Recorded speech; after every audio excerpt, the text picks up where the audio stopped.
বন্ধুরা, একটা মজার জিনিস দেখাই যে আজকে একটা হোটেল দিয়ে খাবার এনেছি ঈদের বন্ধে। অনেক হোটেলই বন্ধ এখন, কি আর করব। এ কারণে একটা হোটেল দিয়ে খাবার এনেছি।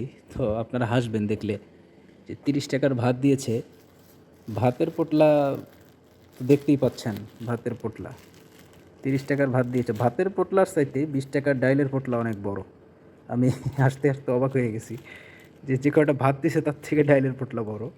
আর লাউ দিছে, লাউ ধরলাম মোটামুটি ব্যালেন্স, কিন্তু তুলনামূলক যে ভাত দিছে ভাতের সাথে ডাইলের পোটলা বড়। মানে এটা দেখে আমার খুব হাসি পাচ্ছে। মানে 30 টাকায় ভাত দিছে, আমার মনে হয় 15 টাকার ভাত আছে। কি কব আসলে। শুধু লাউ ভাত আর ডাইল এখানে কয় টাকা হতে পারে জানেন?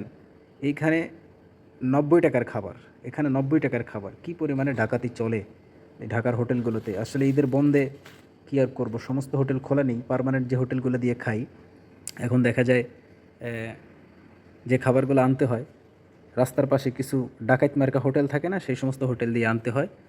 আর কি আর বলবো, দুঃখের কথা, এই হলো অবস্থা। ঠিক আছে, আজকের মতো এ পর্যন্ত থাক। আল্লাহ হাফেজ।